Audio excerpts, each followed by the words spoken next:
दोस्तों नमस्कार, मैं एडवोकेट अद्वैत चौहान वकील पत्र यूट्यूब चैनल पर आप सभी का स्वागत है। दोस्तों आज का जो वीडियो है वो बहुत ही महत्वपूर्ण है। जैसे कि आपने कल मेरा आर्टिकल जो है वकील पत्र.com पे पढ़ा होगा, जिसमें हमने अभी नए अनाउंस किया है कि लीगल जर्नलिज्म मतलब जो जर्नलिज्म की जो फील्ड है उसमें लीगल जर्नलिज्म और जर्नलिज्म फील्ड के रिलेटेड जितने भी लीगल चीज़ें हैं वो सभी के लिए हमने एक ऑनलाइन कोर्स जो है वो डिज़ाइन किया है। ये कोर्स 8 मई से चालू होने वाला है। इसके संदर्भ में आज मैं विस्तृत जानकारी यहाँ पे आपको देने वाला हूँ। तो मेरी सबसे निवेदन मेरा है कि ये जो जानकारी है ये जानकारी लास्ट तक देखें, क्योंकि देखो आपका फील्ड कोई भी हो, जर्नलिज्म में जो ब्रांचेस है जैसे कि प्रिंट मीडिया है, इलेक्ट्रॉनिक मीडिया है, डिजिटल मीडिया है, उसमें ब्लॉग्स आते हैं, यूट्यूब्स आता है, न्यूज़ पोर्टल्स आते हैं, या फिर तुम्हारा सोशल मीडिया मतलब फेसबुक, ट्विटर, ये इंस्टाग्राम, ये सभी जगह पर लिखने वाले सभी ब्रांचेस में काम करने वाले जितने भी जर्नलिस्ट हैं उनके लिए आज का वीडियो बहुत ही महत्वपूर्ण है। दोस्तों देखो कि क्या है कि आज हम जर्नलिज्म की जो जर्नलिस्ट है उनके बारे में अगर देखा जाए तो ये जो फील्ड है अभी बहुत ही वास्ट हो रही है। मतलब हर दिन नए नए टेक्नोलॉजी आ रही है, हम काम करने का तरीका जो है वो पूरा बदल गया है और बहुत सारे बदलाव आए हैं। इसके साथ साथ में ये जो बदलाव आए हैं इसमें ये बदलाव हमको मतलब हमारे इसमें लाने के लिए खुद में वो उस बदलाव के जैसे चेंजेस करने के लिए हमको अपडेट्स रहना पड़ता है, और ये अपडेट्स अभी लगभग कहीं पे ज़्यादा उपलब्ध नहीं है। अगर हम देखे जाए कि इसके जो इंस्टीट्यूट है मतलब जहाँ पे लीगल जर्नलिज्म आपको पढ़ाया जाता है ये इसकी संख्या बहुत ही कम है। और दूसरी बात यह है कि जो महाराष्ट्र हो या फिर बाकी के भी स्टेट है जिसमें रूरल एरिया में काम करने वाले जो जर्नलिस्ट है उनकी अगर इच्छा भी रहती है कि वहाँ पे जाके कोई कोर्स कर लूँ या कुछ अपडेट्स मैं सीख लूँ, लेकिन वो पॉसिबल नहीं होता। या तो उनको उसमें जो कोर्सेस है नए जो आए हैं उसमें उसका जो क्राइटेरिया है, फीस का जो क्राइटेरिया है बहुत सारे जर्नलिस्ट को अफोर्ड नहीं कर पाते हैं, या फिर उसका जो करिकुलम है मतलब वहाँ पे जो लेंथ जो है, ड्यूरेशन जो है कोर्स का वो बहुत ज़्यादा है। तो ये सब चीज़ें ध्यान में रख के हमने एक प्रेस जो PRGI registered ethical stakeholder sealed association जो हमने अभी केंद्र सरकार द्वारा रजिस्टर्ड की गई जो NGO है, सेक्शन 8 कंपनी है, इसके अंतर्गत हमने अभी जर्नलिस्ट लोगों के लिए प्रशिक्षण देने हेतु अब हमने एक कोर्स डिज़ाइन किया है जिसमें लीगल जर्नलिज्म जो है उसके बारे में हम 1 महीने में मतलब क्योंकि अभी बहुत सारे लोगों को छुट्टियां रहती है, मुझे भी मतलब कोर्ट जो है कोर्ट को 8 तारीख से छुट्टियां है 12 जून तक, तो मैं भी उसके लिए टाइम दे सकता हूँ। और बहुत सारे लीगल बाकी के भी जो हमारे यहाँ पे फैकल्टीज़ है वो भी उसमें आने वाले हैं। तो ये कोर्स के बारे में जानकारी देने के लिए मैं आज का वीडियो बना रहा हूँ। देखो बहुत सारे लोगों को पता ही नहीं रहता कि जर्नलिस्ट जब हम काम करते हैं एज एन जर्नलिस्ट या फिर जर्नलिज्म के फील्ड में हम काम करते हैं तो हमको बहुत बार पता नहीं रहता कि इसमें कितने सारे मतलब लीगल जो चीज़ें हैं या फिर जितने एक्ट्स है, रूल्स है, रेगुलेशन है, लॉज है, ये कितने इससे कंसर्न है, कितने इंपॉर्टेंट है, कौन से हमको जो बेसिक है। क्योंकि अभी देखो लॉ तो हम पूरा पढ़ नहीं सकते, उसके लिए तो हमको LLB करना पड़ेगा, फिर उसमें भी हम पढ़ नहीं सकते, स्टडी करना पड़ेगा, इतना टाइम किसी के पास नहीं है। लेकिन उसको सॉर्ट आउट करके कुछ 1 महीने के अंदर सभी जो एक्ट्स है लगभग 25 एक्ट आपको मतलब आप ये बात ध्यान में लेना कि लगभग 25 एक्ट्स है, कानून है, लॉज है जो रिलेटेड है जर्नलिस्ट के फील्ड से, डायरेक्टली रिलेटेड है, बहुत कम है जो इनडायरेक्टली रिलेटेड है। लेकिन ये सब जो 25 जो एक्ट है ये डायरेक्टेड रिलेटेड है तुम्हारे फील्ड से। तो इस सब एक्ट के बारे में या फिर ये जो रूल्स है या फिर ये जो लॉज बनाए गए हैं, रूल्स बनाए गए, उसके बारे में हमको बेसिक जानकारी होना बहुत जरूरी है। क्योंकि हम देखते हैं कि अगर हमारा एक आधा आर्टिकल भी या फिर हमारा एक आधा वीडियो भी अगर ये वायरल हो जाता है तो उसके साथ साथ में वो इन्वाइट करता है करोड़ों रुपए, लाखों रुपए का क्लेम इन्वाइट करता है। आज जर्नलिज्म में आप देखते होंगे इस फील्ड में कि जर्नलिस्ट भी काम करते समय बहुत सोच समझ के काम करना पड़ता है। मतलब एक तरफ हमारे ऊपर प्रेशर रहता है कि सोशल रिस्पॉन्सिबिलिटी जो है उसको हम तहे दिल से उसको निभाएं, और दूसरी बात यह रहती है कि भैया हम सोशल रिस्पॉन्सिबिलिटी तो निभा रहे हैं लेकिन उसके साथ साथ में हम घर वाले में हमारे घर के जिम्मेदार पर्सन है, तो हम कहीं लीगल कोई चीज़ों में फंसना नहीं चाहते, उससे बचकर हमने ये काम करना चाहिए। तो एग्जैक्टली ये काम कैसे होता है, इसका जो प्रशिक्षण है, इसका जो कोर्स के अंदर हम पूरा आपको बताएंगे कि ये सब जो एक्ट है उसमें क्या क्या प्रोविजंस है और क्या क्या हमने करना चाहिए, एग्जैक्टली हमने क्या करना चाहिए और क्या नहीं करना चाहिए। और ये सब चीज़ों का बेसिक जो है वो हम इस कोर्स में सिखा रहे हैं। तो इसमें कौन से एक्ट आते हैं, कौन से रूल्स आते हैं, मैं आपको अब एक एक बार मतलब एक एक उस करके आपको बताऊंगा। लेकिन यहाँ पे इतना समय नहीं है कि मैं पूरे एक्ट्स या पूरे रूल्स आपको बता पाऊँ। मैं सिर्फ इतना आपको बताऊंगा कि कौन से हमने उसमें कवर किए हैं। जो ऑनलाइन प्रशिक्षण है उसमें कौन से हमने कवर किए हैं, आपको क्या क्या उसमें हम सिखाएंगे। और दूसरी बात यह है दोस्तों कि इसकी एलिजिबिलिटी क्या रहेगी, इसका फॉर्म हमको कैसे भरना है, या फिर ये जो कोर्सेस है वो ऑनलाइन कौन से टाइम में होंगे, उसका ड्यूरेशन कितना होगा, और क्या कोर्स कंप्लीट करने के बाद हमको सर्टिफिकेट मिलेगा, और सबसे महत्वपूर्ण बात क्या ये सर्टिफिकेट वैलिड रहेगा। तो ये सब चीज़ें जो है वो मैं आपको स्टेप बाय स्टेप यहाँ पे आज की वीडियो में बता रहा हूँ। आप अगर जर्नलिस्ट है तो ये वीडियो अंत तक जरूर देखें। अगर आप जर्नलिस्ट नहीं है, आपको कोई दोस्त जर्नलिस्ट है तो उसके साथ में शेयर करिए, या फिर तुम्हारे जो ग्रुप है जर्नलिस्ट लोगों के जो ग्रुप है चैनल्स है उसमें भी ये शेयर कर लिए। इसलिए कि जानकारी कोई भी अगर अच्छी जानकारी है, हमारे फायदे की जानकारी है, तो वो हमको लोगों के साथ में शेयर करनी चाहिए, ना कि वायरल और फेक न्यूज़ हमने शेयर करने बंद करना चाहिए। और जो जानकारी जो लोगों के हित में है, या फिर हम नहीं कर सकते, हमारा कोई साथी इस कोर्स को कर सकता है, तो उसके पास ये जानकारी पहुंचने की जिम्मेदारी भी हमारे ऊपर आती है। तो हम अभी चालू करते हैं कि ये जो 1 महीने का पूरा कोर्स है उसमें हम आपको क्या क्या पढ़ाएंगे। देखो दोस्तों, तो पढ़ाने के लिए तो बहुत सारा है। आपको पता है कि ये सब चीज़ें जो है वो टाइम मैनेजमेंट, कम समय में स्मार्ट तरीके से, अच्छे तरीके से बहुत ज़्यादा पढ़ाया जा सकता है। तो सबसे पहले आप अगर जर्नलिस्ट के फील्ड में है तो आपको सबसे पहले ज़रूरी है और जानना, मतलब आपके दिमाग में ये रहना ही जरूरी है, उसके पूरे रूल्स रेगुलेशंस या फिर ये जो आर्टिकल्स है ये कौन से जरूरी है। उसमें सबसे पहले नंबर पर आता है कॉन्स्टिट्यूशन ऑफ इंडिया का आर्टिकल 19(1)(a)। तो ये आर्टिकल किस बारे में है आप सभी को पता है। जैसे कि आप जर्नलिस्ट के फील्ड में है, जर्नलिज्म में है, तो आपको पता है कि ये जो है ये है freedom of speech and expression. मतलब हम इतना तो जानते हैं कि कहीं पे भी हम न्यूज़ एक आधी बार करते हैं या फिर कोई हमको रोकता है टोकता है तो हम उसको यही आर्टिकल का मतलब संदर्भ देते हैं, रेफरेंस देते हैं कि भाई हमको इसका मतलब संविधान के इस आर्टिकल के तहत हमको ये अधिकार है। लेकिन हमको सिर्फ वो अधिकार पता है, उसमें जो रेस्ट्रिक्शंस दिए हैं 19(2) में जो उसमें रिजनेबल रेस्ट्रिक्शंस दिए हैं वो क्या है, ये हर जर्नलिस्ट को पता होना चाहिए कि भाई कौन से इसमें हम ये आर्टिकल जो है वो हम उसका मतलब रेफरेंस नहीं दे सकते या फिर हम उसका उपयोग नहीं कर सकते। ये हमारा अधिकार उस टाइम नहीं रहता है freedom of speech and expression का। तो ये सब इसमें हम कवर करेंगे, कॉन्स्टिट्यूशन का ये जो आर्टिकल ये हम उसमें कवर करेंगे। अब इसके साथ साथ आपको पता है कि अभी जून 2023 में बहुत सारे जो कानून हैं हमारे महत्वपूर्ण हुए हैं, जैसे कि IPC था, CRPC था या फिर एविडेंस था, ये जो है वो पूरे बदल गए हैं, है ना। जैसे कि पहले हमारा IPC था अर्लियर वो IPC था, इंडियन पेनल कोड, वो अभी बन गया है भारतीय न्याय संहिता 2023। तो ये भारतीय न्याय संहिता पत्रकारों को क्या क्या जरूरी है, मतलब पूरी न्याय संहिता तो पढ़ने की जरूरत नहीं, लेकिन क्या क्या जरूरी है। तो उसमें जैसे कि डिफेमेशन रिलेटेड जो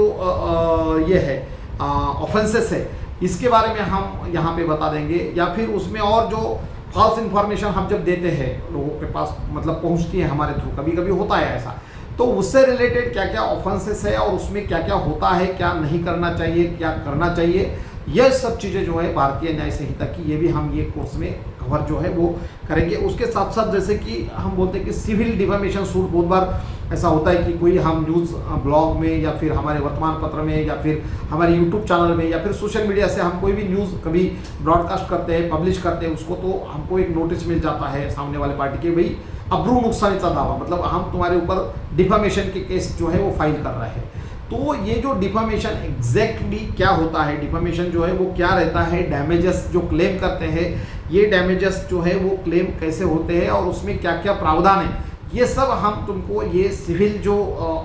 लॉज है उसके बारे में, सिविल डिफेमेशन लॉ जिसको टॉर्ट लॉ ऑफ टॉर्ट बोलते हैं, इसके बारे में भी हम ये कोर्स में हम आपको समझा देंगे, मतलब पढ़ाएंगे कि एग्जैक्टली क्या करना चाहिए, कैसे उसमें से बचना चाहिए और क्या क्या जरूरी उसमें प्रिवेंशन जो है वो लेनी है हमको। जब हम एज एन जर्नलिस्ट वर्क करते हैं तो हमने क्या क्या उसमें प्रिवेंशन लेना चाहिए ये हम उसमें बता देंगे। उसके बाद में 3 नंबर पे जो पहले नंबर पे मैंने बताया आपको कि कॉन्स्टिट्यूशन ऑफ इंडिया का आर्टिकल 19(1) ये आ गया। उसके बाद में 2 नंबर पे मैंने आपको बताया कि ये भारतीय न्याय संहिता 2023 जो है उसमें डिफेमेशन से रिलेटेड जो कोई एक्ट है उसके बारे में मैंने आपको बताया कि ये 2 नंबर में हम वो आपको सिखा देंगे। फिर उसके बाद में सिविल जो लॉ है, सिविल जैसे डिफेमेशन सूट्स है या फिर डैमेजेस क्लेम करते हैं तो इसके बारे में भी हम आपको सिखाएंगे। उसके बाद में आता है कंटेम्प्ट ऑफ कोर्ट। ये भी आपने बहुत बार शब्द सुना होगा कि कंटेम्प्ट ऑफ कोर्ट एक्चुअल क्या हो। कंटेम्प्ट ऑफ कोर्ट किसको बोलते हैं? तो कंटेम्प्ट ऑफ कोर्ट मतलब कोई भी मामला अगर कोर्ट के सामने है, सब जुडिस उसका अंडर प्रोसीजर वो चालू है, तो उसके बारे में अगर हम एक आधी न्यूज़ करते हैं, एक आधा आर्टिकल तैयार करते हैं या फिर वीडियो करते हैं तो उसमें हमको ये बात ध्यान में रखनी पड़ती है कि क्या कहाँ तक हम उसमें बात कर सकते हैं और कहाँ से हमने बात नहीं करनी चाहिए। ये कंटेम्प्ट ऑफ कोर्ट में पूरा आ जाएगा, ये सिलेबस में हम उसको पूरा आपको गाइडलाइंस जो है उसकी वो हम इस कोर्स के अंदर उसको हमने लिया है अभ्यासक्रम में। इसके बारे में भी हम वहाँ पे आपको जानकारी देंगे। उसके बाद में सबसे महत्वपूर्ण जो एक्ट है वो है, आपको पता है कि press and registration of periodicals act 2023 में, जैसे कि पुराना 1867 में पुराना PRB एक्ट था, press and registration of books जो एक्ट था हमारा वो अभी एवोल्यूश हो गया 2023 में, और उसके जगह पे press and registration of periodicals act 2023 आ गया। तो इसके बारे में हम डिटेल आपको बताएंगे कि उसमें रजिस्ट्रेशन जो है वो पूरा ऑनलाइन है, उसकी प्रोसेस क्या है, उसमें जो पब्लिशर है उनके राइट्स क्या है, कौन से बेसिस पे हमारा एप्लीकेशन रिजेक्ट होता है, रिजेक्ट होने के बाद अपील कैसे करते हैं, या फिर पूरी प्रोसीजर जो हमको एनुअल फाइलिंग वगैरह करनी है वो क्यों ज़रूरी है, प्रिंटिंग प्रेस इंटीमेशन क्यों ज़रूरी है। उसके बाद में जो हमारा जो पीरियोडिसिटी है, पीरियोडिसिटी में क्या क्या बदलाव किए गए हैं, पुराना PRB एक्ट जो है उसके सामने ये PRB एक्ट 2023, ये दोनों में बेसिक फ़र्क क्या है। और जैसे कि पुराने इसमें मासिक्स वगैरह जो मतलब मंथली वगैरह जो है वो भी रजिस्टर्ड न्यूज़पेपर में आते थे। इन पीरियोडिक PRB एक्ट 1867 में 1867 के PRB एक्ट में जो पेपर थे मतलब साप्ताहिक, दैनिक, मासिक और पाक्षिक, ये सब रजिस्टर्ड न्यूज़पेपर के इसमें आते थे डेफिनेशन में, वो अभी हटा दिया गया, उसमें बहुत सारे चेंजेस आ गए। तो ये चेंजेस क्या है, कलेक्टर के बहुत सारे पावर जो है वो कम कर दिए हैं, वो पावर क्या क्या कम कर दिए, कौन से पावर कम कर दिए, ये सब हम इस चैप्टर में सीखेंगे। जो एक्ट मैंने आपको बोला है press and registration of periodicals act 2023 में, ये हम उसमें कोर्स के अंतर्गत आपको सिखाएंगे। उसके बाद में आता है इंफॉर्मेशन टेक्नोलॉजी एक्ट 2000, इसमें IT एक्ट बोलते हैं जिसको, वो आपको सभी को पता है क्योंकि अभी डिजिटल जर्नलिज्म का युग है, तो उसमें बहुत सारी जो चीज़ें हैं जैसे कोई वीडियोस है, टेक्स्ट मतलब कोई डिजिटली ट्रांसमिटेड कोई इंफॉर्मेशन है उसके बारे में कुछ गलत है लिखा हुआ तो उसमें ये सब आता है, साइबर ऑफेंसेस वगैरह भी आते हैं, ये सब आ जाता है IT एक्ट में। अभी ये हो गया IT एक्ट का। इसके साथ साथ जो है इंफॉर्मेशन टेक्नोलॉजी एक्ट जो है ये न्यूज़ पोर्टल, स्पेसिफिकली जो लोग डिजिटल मीडिया में न्यूज़ पोर्टल चला रहे हैं, यूट्यूब चला रहे हैं या फिर फेसबुक, इंस्टाग्राम जैसे जो सोशल मीडिया के जो प्लेटफॉर्म है उसके ऊपर भी हम अगर न्यूज़ लिख रहे हैं, इंफॉर्मेशन लोगों के बारे में शेयर कर रहे हैं एज एन जर्नलिस्ट, तो हमने क्या क्या करना चाहिए, क्या नहीं करना चाहिए, ये सब चीज़ें जो है वो IT एक्ट के तहत क्या क्या आता है ये सब उसमें हम आपको बता देंगे। उसके बाद में IT एक्ट के साथ साथ उसकी जो इंटरमीडिएटरी गाइडलाइंस है, मतलब IT एक्ट में इंटरमीडिएटरी गाइडलाइंस एंड इंटरमीडिएटरी जो गाइडलाइंस आई है जिसमें अभी न्यूज़ डिजिटल न्यूज़ जो है उसमें इथिक्स कोड जो आए हैं 2021 में, तो इसके बारे में भी हम बताएंगे कि कैसे कोई न्यूज़ पोर्टल को हर महीने का अहवाल जो है वो केंद्र सरकार के मिनिस्ट्री ऑफ इंफॉर्मेशन ब्रॉडकास्टिंग को देना पड़ता है, उसके पास कैसे रजिस्ट्रेशन की जो प्रोसेस है वो कैसी करनी पड़ती है, और ये प्रोसेस अगर हमने करी तो उसका क्या फ़ायदा पब्लिशर को या फिर न्यूज़ पोर्टल ओनर को या फिर कंटेंट क्रिएटर जो यूट्यूब पे कंटेंट क्रिएट कर रहे हैं या फिर सोशल मीडिया इन्फ्लुएंसर जो इंस्टाग्राम फेसबुक पे लिख रहे हैं, उन लोगों के लिए ये जो इंटरमीडिएटरी रूल्स जो है एक्ट और उसके बारे में इथिक्स कोड जो है 2021 में आए, इसके बारे में भी हम आपको उसमें बताएंगे। उसके बाद में आता है कॉपीराइट एक्ट कॉपीराइट एक्ट आपको पता है, कॉपीराइट एक्ट बहुत ज़रूरी है क्योंकि हम न्यूज़पेपर में, डिजिटल मीडिया में या फिर यूट्यूब चैनल पे, फेसबुक पे, इंस्टाग्राम के कहीं के फ़ोटो देते हैं, कहीं से हम उसमें आर्टिकल लेते हैं। ये सब जब हम लेते हैं तो ये सब के बारे में जो बहुत ही महत्वपूर्ण एक्ट है वो है कॉपीराइट एक्ट 1957। ये उसके बारे में भी हम आपको इस कोर्स के अंदर जो है वो आपको हम बता देंगे। उसके बाद में आता है कि ट्रेडमार्क एक्ट 1999। ट्रेडमार्क एक्ट जो है ये बहुत ही मतलब महत्वपूर्ण एक्ट इसलिए क्योंकि अब हम कोई भी ब्रांड का लोगो का मिसयूज करते हैं या फिर हमारे इसमें वो इमेज ब्रांड या फिर कोई लोगो हम लेते हैं, तो एज ए जर्नलिस्ट काम करते समय ये सब चीज़ों से कैसे बचना चाहिए, और फिर अगर हमको वैसा ब्रांड का मतलब जो लेना है या फिर कोई लोगो वैसे लेना है तो उसमें क्या हमने करना चाहिए ताकि हम ये जो ट्रेडमार्क्स के जो रूल्स एंड रेगुलेशन है उसके हम मतलब उसके अंदर हम हमारा जो एक्ट है वो नहीं आएगा, इसके लिए क्या क्या करना पड़ेगा, इसके बारे में भी ये कोर्स में उसका अभ्यासक्रम जो है वो हमने अंतर्भुत किया है। उसके बाद में आरटीआई एक्ट जो है, राइट टू इन्फॉर्मेशन एक्ट, लगभग सभी को पता है, हर भारतीय नागरिक को पता है। या आरटीआई एक्ट में हम क्या करते हैं कि जो गवर्नमेंट के जो रिकॉर्ड रहते हैं, है ना, बहुत सारे रिकॉर्ड जो रहते हैं गवर्नमेंट के, उसके बारे में न्यूज़ में हम जब कभी उसका मतलब जिक्र करते हैं तो एग्जैक्टली क्या क्या प्रावधान जर्नलिस्ट लोगों ने उसमें लेने चाहिए, क्या क्या प्रिवेंशन लेना चाहिए, और इससे मतलब जो ये जो एक्ट है उसके अंदर रह के मतलब वो जो बॉर्डर है उसके अंदर रह के कैसे काम करना चाहिए, ये भी ये कोर्स में उसका भी चैप्टर जो है वो एक ऐड किया है। उसके बाद में digital official secret act, official secret act भी हमको लागू हो जाता है। ऑफिशियल सीक्रेट एक्ट में क्या होता है कि जो सेंसिटिव इंफॉर्मेशन रहती है, बहुत ही sensitive information regarding to nation, है ना, या फिर डिफेंस की जो इंफॉर्मेशन रहती है, वो डिफेंस की इंफॉर्मेशन अगर हम कहीं हमारे न्यूज़ पोर्टल के न्यूज़ में या फिर हमारे वर्तमान पत्र में या फिर हमारे यूट्यूब चैनल पे कहीं अगर हम वो लिख करते हैं या फिर कहीं पे हम उसका जिक्र करते हैं तो इस एक्ट के तहत कार्यवाही हो सकती है। तो वो सब इंफॉर्मेशन जब भी हम कभी कलेक्ट करते हैं या फिर कभी हमको ऐसा जब अब संधि मतलब चांस आता है कि भाई हम गए हैं, कभी हमको ऐसा मौका मिलता है कि डिफेंस फील्ड में जाके हमको कहीं कोई स्टोरी करनी है या फिर कहीं कोई एक आधी न्यूज़ करनी है, तो वो न्यूज़ करते समय हमने क्या क्या प्रिकॉशंस लेने चाहिए ताकि हम ये जो डिफेंस के बारे में जो ऑफिशियल सीक्रेट एक्ट जो है उसके अंदर हमारा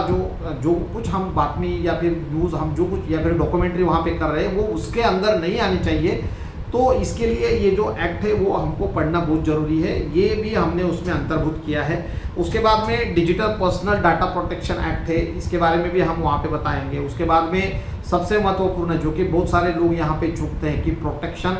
of child from sexual offences यानी पोक्सो, आप सभी को ये नाम पता है, लेकिन बहुत बार ऐसा होता है कि हम जब कभी ये इंफॉर्मेशन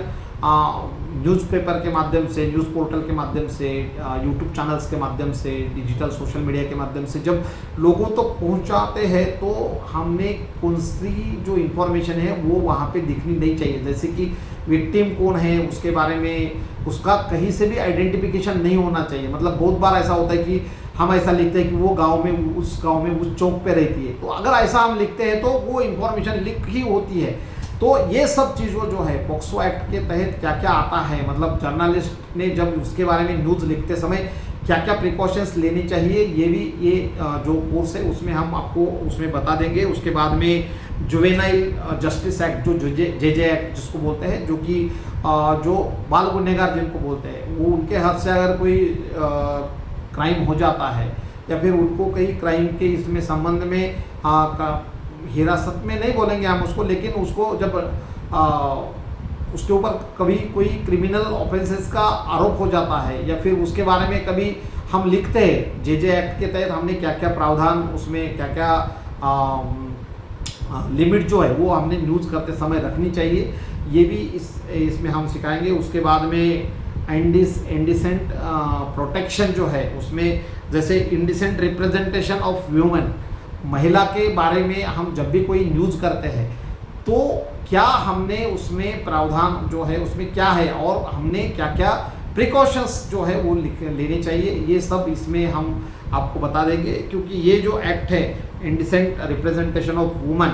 उसमें हम बोलते हैं प्रोहिबिशन एक्ट है वो, इसके बारे में भी हम आपको इसमें बताएंगे। उसके बाद में आपको पता है कि SC/ST एक्ट जो है, प्रिवेंशन ऑफ एट्रोसिटीज़ के बारे में जब भी कोई न्यूज़ हम लगाते हैं तो हमने क्या करना चाहिए, कैसी न्यूज़ उसमें लगानी चाहिए, क्या क्या प्रिकॉशंस लेनी चाहिए, और ये एक्ट बेसिकली क्या है, ये सब इंफॉर्मेशन जो है वो हम आपके साथ मतलब इस कोर्स में हम शेयर करेंगे, आपको उसके बारे में बताएंगे। उसके बाद में रिप्रेजेंटेशन ऑफ पीपल एक्ट, जिसमें हम जो MLAs रहते हैं, MPs रहते हैं, या फिर कोई भी रिप्रेजेंटेटिव रहता है जो कि लोगों के द्वारा चुना गया है, तो उसको हम उसके तहत जब हम लिखते हैं, जैसे कि पेड न्यूज़ के बारे में हम लिखते हैं, या फिर इलेक्शंस के बारे में जो कोई कंडक्ट इलेक्शन कमीशन द्वारा जारी होता है, तो उसके संदर्भ में जानकारी जो है वो इसमें हम देते हैं। उसके बाद में केबल टेलीविज़न नेटवर्क एक्ट है। इसके बाद इसमें क्या क्या आता है, केबल टेलीविज़न नेटवर्क एक्ट जो है, इसमें एडवर्टाइजमेंट के कोड जो है, मतलब एडवर्टाइजमेंट लेते समय क्या क्या सावधानी बरतनी चाहिए, क्या क्या उसमें बताया गया है कि क्या क्या उसमें कैसे लेनी चाहिए, कौन सी एडवर्टाइजमेंट नहीं ले सकते हैं, फिर कितना उसके लिए समय जो है वो रहेगा, मतलब बहुत सारी चीज़ें हैं। ये अभी कोर्स में यहाँ पे मैंने पहले बोला कि आधे घंटे में मुझे ये सब वीडियो करना है, और आधे घंटे में इतना होना पॉसिबल नहीं है। तो अभी मैं सिर्फ बता रहा हूँ कि उस कोर्स में हमने क्या क्या किया, मतलब उसमें क्या क्या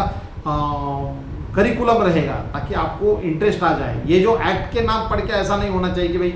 ये इतने बोरिंग एक्ट है तो हमको मतलब कैसे ये हम कर पाएंगे, लेकिन मैं आपको बताता हूँ कि ये बहुत ही अच्छी तरीके से और डेली रूटीन लाइफ के जो एग्जाम्पल रहते हैं उसके साथ साथ में जो रिसेंट जजमेंट्स है कोर्ट के बारे में, मतलब कोर्ट केसेस है, उसमें कोर्ट ने क्या क्या ऑर्डर्स दिए हैं, क्या क्या जजमेंट उसमें आए हैं, ये सब आपके साथ में शेयर किया जाएगा, ताकि आपको जो रिसेंट अपडेट है इस आर्टिकल, एक्ट, लॉज, रूल्स, इसके बारे में जो कुछ जानकारी है, ज़्यादा से ज़्यादा जानकारी जो है वो आपके साथ में साझा की जाएगी, ताकि आपका जो ये जो एज ए जर्नलिस्ट जब आप काम करोगे तो आपका पूरा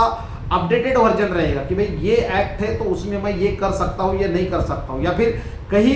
ऐसा लगता है आपको कि नहीं ये एक्ट में ऐसा ऐसा गलत हुआ है, तो हम उसके खिलाफ या फिर लोगों में अवेयरनेस ला सकते हैं ना। तो मतलब जो कुछ वहाँ पे हो रहा है तो विदिन कानून के दायरे में रह के हम लोगं को न्याय दे सकते हैं, लोगों की बातें हम एक जहाँ तक पहुँचनी चाहिए वहाँ तक पहुँच सकते, मतलब पहुँचा देने में कामयाब हो सकते हैं। और उसके साथ साथ में कानून के दायरे में काम हम कर रहे हैं तो हमारा जो प्रोटेक्शन है, क्योंकि देखो सबसे ज़्यादा ज़रूरी है खुद का प्रोटेक्शन, है ना, उसके आगे कुछ भी नहीं है। अगर सिर सलामत तो पगड़ी 50 जो हम बोलते हैं, तो उसका मीनिंग यही है कि कोई भी काम करते समय वो कानून के दायरे में रह के करना चाहिए, ना कि कानून के दायरे के बाहर जाके। तो ये सब चीज़ें ये लीगल जर्नलिज्म के कोर्स में हम पूरी आपको बताएंगे कि ये सब एक्ट में क्या क्या एग्जैक्टली क्या बताया गया है, एग्जैक्टली प्रोविजंस क्या है, एग्जैक्टली उसमें अगर कहीं कोई गलती होती है तो उसमें क्या सॉल्यूशंस है, रेमेडीज क्या है, क्या कर सकते हैं, क्या नहीं कर सकते हैं, ये सब चीज़ें। उसके बाद में जो एक्ट आता है वो सिनेमेटोग्राफ एंड वीडियो एक्ट भी उसमें आता है। उसके बाद में आता है कंज्यूमर प्रोटेक्शन एक्ट। अभी तुम बोलोगे कि इसमें कंज्यूमर प्रोटेक्शन एक्ट का क्या मतलब संबंध है ना, क्या? तो कंज्यूमर प्रोटेक्शन एक्ट में कोई भी एडवर्टाइजमेंट जब हम उसमें लेते हैं, कोई भी मतलब प्रोडक्ट की एडवर्टाइजमेंट हमारे न्यूज़पेपर में, हमारे न्यूज़ पोर्टल में एडवर्टाइजमेंट करते हैं उसको, या फिर हमारे यूट्यूब चैनल पे एडवर्टाइजमेंट करते हैं, तो कोई भी कंप्लेंट जब दाखिल होती है, जैसे किसी ने टूथपेस्ट खरीदा तो ये अगर बोल देता है कि भाई ये जो टूथपेस्ट की जाहिरात है, ये जो टूथपेस्ट की जो एडवर्टाइजमेंट है, तो ये एडवर्टाइजमेंट मैंने इन लोग मतलब जो संपादक महोदय इनके ये पेपर में देख के मैं प्रभावित होके ये सामान ले आया घर पे, तो उसमें हम मतलब कोई हमारी गलती भी ज़्यादा नहीं रहती है, फिर भी हम फंस जाते हैं। तो ये सब चीज़ें जो है वो हमको मालूम होनी चाहिए। तो ये भी एक्ट उसमें ज़रूरी है। पार्लियामेंट्री प्रोसीडिंग एक्ट जो है, मतलब जब हम पार्लियामेंट्री प्रोसीडिंग के जब हम न्यूज़ वार्तांकन करते हैं तो क्या क्या सावधानी हमने लेनी चाहिए, है ना, ये सब उसमें आता है। उसके बाद में विसल ब्लोअर प्रोटेक्शन एक्ट रहता है। वो विसल ब्लोअर प्रोटेक्शन एक्ट क्या है कि कोई भी सोर्स हमें कभी इंफॉर्मेशन देती है ना, मतलब एखादा कोई करप्शन कहीं पे हो रहा है एखादे ऑफिस में, सरकारी ऑफिस में, तो वहाँ पे किसी ने आवाज़ उठाई है तो उसको विसल ब्लोअर बोलते हैं। तो उसको प्रोटेक्शन, उसका प्रोटेक्शन सबसे ज़रूरी है। तो उसका प्रोटेक्शन ध्यान में रखते हुए हम जब न्यूज़ उसके ऊपर करते हैं तो क्या सावधानी लेनी चाहिए और उस एक्ट में क्या क्या प्रोविजंस है, ये सब उस ऑनलाइन जो कोर्स है हमारा उसमें हम आपको सिखाएंगे। ये उसके बाद में पुलिस एक्ट जो है वो जो सबसे ज़रूरी है, हर एक जर्नलिस्ट जो है उनका संबंध डेली लाइफ में उनका जो संबंध आता है पुलिस स्टेशन से आता है। फिर पुलिस स्टेशन में जब भी कभी कोई जर्नलिस्ट जाता है तो वहाँ पे बताते हैं कि भाई ये ऐसा नहीं चलता, वैसा नहीं चलता, ये ऐसा नहीं है, वैसा नहीं है। तो हर जर्नलिस्ट को पुलिस एक्ट और उसके साथ साथ में जो क्रिमिनल प्रोसीजर्स है, मतलब ये जो पुलिस काम करते हैं वो काम करने का जो एक प्रोसीजर वो बताया गया है कि उसी तहत ये काम कर सकते हैं। तो ये जो प्रोसीजर्स है ये लगभग उसकी बेसिक इन्फॉर्मेशन हर एक जर्नलिस्ट को होना जरूरी है। इसलिए जरूरी है कि अगर कहीं पुलिस जाके कहीं काम जो है प्रोटोकॉल के अनुसार न करते हुए कहीं अलग तरीके से कर रही तो वो लोगों के सामने लाने की जिम्मेदारी भी जर्नलिस्ट की है। इसलिए ये जो पुलिस एक्ट है उसके साथ साथ में जो क्रिमिनल प्रोसीजर जो है वो भी हर एक जर्नलिस्ट को लगभग बेसिक, मैं ये नहीं बोल रहा हूँ कि उसमें आप प्रो बनो एक बार, लेकिन आपको बेसिक नॉलेज जो है वो उसका होना ही चाहिए। उसके बाद में इलेक्शन कमीशन हर साल में, हमारा भारत देश ऐसा है कि उसमें हर महीने कहीं ना कहीं इलेक्शंस रहते हैं, तो इलेक्शन रहते हैं तो इलेक्शन कमीशन उसमें आता है, स्टेट इलेक्शन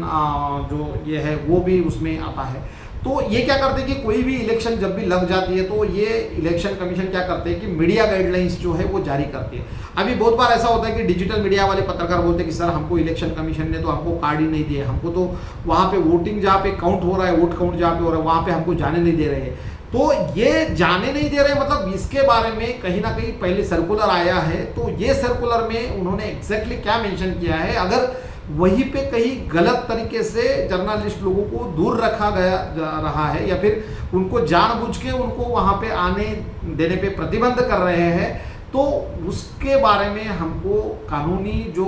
इसके खिलाफ जो कानूनी कार्यवाही इसके संदर्भ में हर एक जानकारी हमको जरूरी है। अब ये जानकारी कैसी होंगी, ये जानकारी होंगी कि जब हमको बेसिक पता चाहिए, मतलब हमको बेसिक चाहिए कि ऐसे गाइडलाइंस इलेक्शन कमीशन कब निकलता है, उसमें क्या क्या रहता है, और उसमें अगर हमको लगता है कि भाई ये जो है ये कहीं ना कहीं हम पे अन्याय हो रहा है, ये कहीं ना कहीं जो नेचुरल जस्टिस है उसके खिलाफ है, तो फिर हम कहाँ पे अपील कर सकते हैं, किसको लेटर लिख सकते हैं, ये हर एक जर्नलिस्ट को ये पता होना चाहिए। देखो मुझे हर दिन 50 लोगों का फ़ोन आता है, जर्नलिस्ट लोगों का, बोलते हैं सर हमको पुलिस स्टेशन जाना है तो वहाँ पे जाके क्या करना चाहिए, फिर सर हमको वो तहसीलदार को मिलना है तो उसके लिए ये ऐसा जो है वो क्या करना चाहिए, या फिर कहीं एसडीएम ऑफिस में हम जा रहे हैं जो खनन माफिया वगैरह उनके खिलाफ हम कंप्लेंट देने के लिए जा रहे हैं, फिर उनके खिलाफ हम वहाँ पे एविडेंस देने के लिए जा रहे हैं, तो क्या करना चाहिए क्या नहीं करना चाहिए। देखो ऐसा नहीं है, हम सिर्फ हमारे यहाँ पे क्या है ना कि कोई भी बात हम क्या करते हैं ना देख के सीखते हैं, मतलब हमारे सीनियर जर्नलिस्ट क्या कर रहे हैं वो लोग देख के सीखते हैं। हो सकता है कि कहीं ना कहीं वो जो पुरानी आदत है मतलब वो वहाँ पे कहीं ना कहीं मिस्टेक हो गई होंगी और वो वही चालू है। मैं आपको एक किस्सा सुनाता हूँ। एक पुलिस स्टेशन रहता है, वहाँ पे क्या होता है कि वहाँ पे नया कोई भी अधिकारी जब भी आता है तो क्या करता है, वहाँ पे जो गार्डन है वो गार्डन में वहाँ पे बेंच रखा जाता है, तो वहाँ पे ऐसा मतलब परंपरा थी कि जाके वो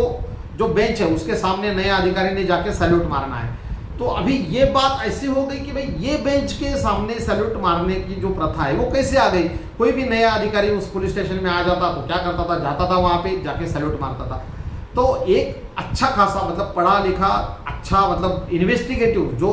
कभी ना कभी जर्नलिस्ट रह गया हो ऐसा अधिकारी की वहाँ पे पोस्टिंग हो जाती है। अब ये पोस्टिंग होने के बाद उसको बाकी जब वो पुलिस स्टेशन में चार्ज लेने के लिए जाता है तो पुलिस वाले बोलते हैं कि सर चलो वो बेंच को आपको सैल्यूट करना पड़ेगा। तो ये बोलता है बेंच को सैल्यूट, मैं कुछ समझा नहीं बोले सर ये परंपरा रही है इस पुलिस स्टेशन की, वहाँ पे बेंच को जाके हमको सैल्यूट करना पड़ता है। तो फिर वो थोड़ा सा मतलब अभी वो जर्नलिस्ट है, उसको पता है कि ये सब इन्वेस्टिगेशन करना है, मुझे ये सब चीज़ें हैं वो सब चीज़ें देखनी है कि एग्जैक्टली क्या हुआ था। तो बोला मैं सैल्यूट तो बाद में करूँगा, सबसे पहले मतलब ये बेंच जो है वो किसके कार्यकाल में लगाया गया वो इन्फॉर्मेशन वो निकाल लेता है ऑफिस से, फिर उनके घर जाता है, उनको बोलता है कि सर ये जो सैल्यूट की जो परंपरा है एग्जैक्ट उसके पीछे की कहानी क्या है मुझे बता दीजिए। तो बोलता है यार मुझे तो पता नहीं, मैं तो अभी नया आया था, तो एक काम कर ले वो XYZ नाम के पुलिस अधिकारी उनको पता है, उनको जाके पूछ। तो ये उनके घर जाता है, वहाँ पे भी सेम उनको आंसर मिलता है कि यार मैं भी लगभग 6 महीने हो गए थे, मेरे पहले अधिकारी वहाँ पे सैल्यूट करते तो तू एक काम कर ले वो जो ABCD जो इनका नाम है उनके घर जा वहाँ पे पूछ ले। तो फिर ऐसे करते वो बेचारा मतलब इसके घर कभी उसके घर कभी उसके घर ऐसे जाते जाते जाते एक फिर लास्ट में एक घर में जाता है जहाँ पे बहुत ही सीनियर ऑफिसर वहाँ पे बेड पे लेटे रहते हैं। तो ये जाके पूछता है कि सर सॉरी मैं आपको इस हालत में कोई क्वेश्चन नहीं कर सकता, लेकिन बात ही ऐसी है कि मैं उस पुलिस स्टेशन में अभी क्या हो गया कि मेरी वहाँ पे हो गई पोस्टिंग, और वहाँ पे ये सब लोग मुझे जा रहे हैं और बोल रहे कि वो बेंच को जाके सैल्यूट करो।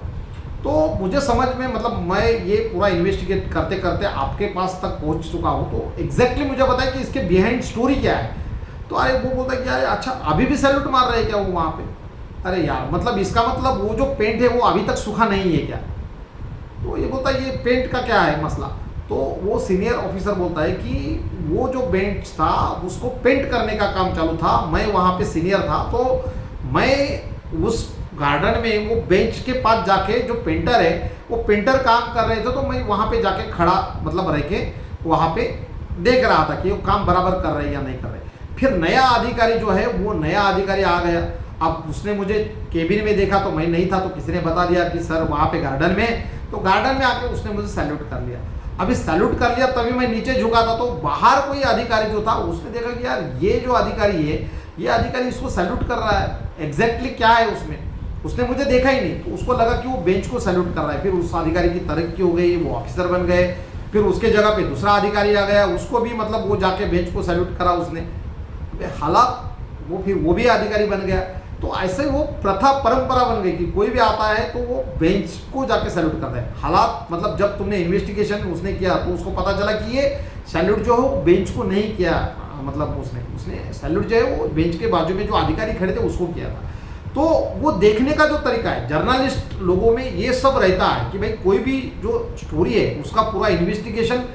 करना, यही जर्नलिस्ट लोगों का काम है। और ये इन्वेस्टिगेशन करने के लिए उनके पास इंफॉर्मेशन होना जरूरी है, कानून की बेसिक जानकारी होना जरूरी है। ऐसा नहीं कि भाई मैंने सीनियर के पास तो मुझे न्यूज़ तो बहुत अच्छी तरह से लिखने आती है, मेरा आर्टिकल तो इतना अच्छा रहता है कि पूरा मतलब सोशल मीडिया पे वो वायरल हो जाता है। लेकिन वो आर्टिकल लिखते समय कहीं भी हम कोई भी कानूनी पेच में हम नहीं गिरना चाहिए, वहाँ पे हम कानून के दायरे में रहकर वो कर सके, ऐसी जो प्रिकॉशन है वो हर जर्नलिस्ट लेने बहुत जरूरी है। अगर ये नहीं करोगे तो क्या हो जाएगा, एक तुम्हारा आर्टिकल, मैंने जैसे पहले बताया कि कोई भी एक आर्टिकल या फिर एक वीडियो तुमको लाखों रुपए की जो डिमांड है उसकी केस को इनवाइट कर सकता है। तो ये बात जो है वो सीखने वाली ये है कि हमको ये सब पता रहना चाहिए। अब ये सब पता जो है मतलब बेसिक टू प्रो जो है वो आपको एक जगह पे मतलब देने के लिए हम वहाँ पे वचनबद्ध है, कटिबद्ध है कि भाई PRGI जो हमने संस्था मतलब कंपनी रजिस्टर्ड करी है उसका उद्देश्य यही है कि जर्नलिस्ट लोगों को प्रशिक्षित करना, जर्नलिस्ट लोगों को लीगल ही नहीं बाकी की भी हर एक मतलब इसके आगे भी हम अलग अलग प्रशिक्षण जो प्रोग्राम है, ट्रेनिंग प्रोग्राम है, वो हम उसका आयोजन जो है वो करेंगे। अभी फिलहाल आपको एक बताना चाहता हूँ कि ये जो कोर्स है ये बहुत ही इंटरेस्टिंग कोर्स होने वाला है। आप उसके लिए हमने फीस भी बहुत कम रखी है, हालांकि अभी फीस में अभी नहीं बता सकता, लेकिन उसके ऊपर अगर मतलब ज़्यादा एनरोलमेंट होते हैं तो हम फीस जो है वो बहुत ही कम, मतलब हमारा फीस में हम सिर्फ जो हमारे गेस्ट लेक्चर आएंगे या फिर जो हम सर्टिफिकेट्स तैयार करेंगे या फिर उसके लिए जो कुछ बाकी का थोड़ा खर्चा आएगा उतना ही खर्चा हमारा निकलना चाहिए, उसमें कोई प्रॉफिटेबल काम हम नहीं कर रहे। तो ये सब चीज़ें जो है वो सिर्फ जर्नलिस्ट लोगों का जो नॉलेज है उसको अपडेट करने के लिए हमने ये जो 1 महीने का जो कोर्स है लीगल जर्नलिज्म ये उसके लिए बनाया गया है। अब इसमें तुमको कैसे मतलब एडमिशन लेना है, तो ये जो वीडियो है उसके डिस्क्रिप्शन में जाना, वहाँ पे तुमको 2 चीज़ें मिलेगी। एक मिलेगा कि डायरेक्ट लिंक मिलेगी गूगल फॉर्म पे, वहाँ पे जाके वो फॉर्म बराबर भर लो। अगर आपको मतलब कुछ समझ में नहीं आता है तो देख लेना, बराबर वो फील्ड है उसको ट्रांसलेट करना, बहुत सिंपल फील्ड है। उसमें तुम्हारा नाम है, तुम्हारा गांव है, तुम्हारा पता है, मोबाइल नंबर है, तुम कौन से फील्ड से जर्नलिस्ट हो, मतलब तुम प्रिंट मीडिया के हो, इलेक्ट्रॉनिक मीडिया के हो या फिर ब्लॉगर हो, न्यूज़ पोर्टल के ओनर हो या फिर यूट्यूब चलाते हो, सोशल मीडिया चलाते हो, ये सब फील्ड है, उसमें से कोई सिलेक्ट करना है। उसके बाद में तुमको कौन से फील्ड में काम करने के लिए मतलब काम करना अच्छा है लगता है, या फिर तुमको इंटर्नशिप वगैरह की अपॉर्चुनिटी चाहिए क्या, बाद में कोई अपडेट चाहिए क्या, ये सब फॉर्म गूगल में है, वो भरना है तुमको। वो भरने के बाद वो हमारे पास आ जाएगा। हम जैसे ही हमारे पास एक लिमिटेड सीट, क्योंकि अभी ये कोर्स के लिए हम कितने भी लोगों को एडमिशन नहीं दे रहे, अब पहली बैच है तो सिर्फ हम 50 लोगों को ही एडमिशन उसमें देने वाले हैं, क्योंकि अभी ये भी हमने ट्रायल चालू किया है। तो इसमें अगर हम सक्सेस हो जाते हैं बहुत अच्छे तरीके से तो फिर हम ज़्यादा एडमिशन सीट कैपेसिटी जो है वो ज़्यादा रखेंगे। हम पहले से मतलब आपने मेरा वकील पत्र अगर पहले से देखा होगा तो आपको पता होगा कि कोई भी काम हम सिर्फ भीड़ बढ़ाने के लिए नहीं करते। तो क्वालिटी वर्क होना चाहिए, इसलिए कम लोगों को हम टाइम दे सकते हैं। उनके जो क्वेरीज है, मतलब सैटरडे संडे को हम उसमें लाइव सेशन भी लेंगे कि भाई जो तुम्हारी क्वेरी है वो क्वेरी हमको बताओ, हम उसमें गाइड करेंगे। और मतलब ये जो कोर्स है हर दिन सिर्फ आधा घंटा आपको देना है, आधे घंटे में हम बहुत सारी चीज़ें उसमें कवर करने वाले हैं। तो वो एनरोलमेंट के लिए आप डिस्क्रिप्शन में जाइए, वहाँ पे आपको एक गूगल फॉर्म है, वो गूगल फॉर्म को एक भरिए, या फिर अगर आपको गूगल फॉर्म नहीं मिलता है तो वहाँ पे एक चैनल जो है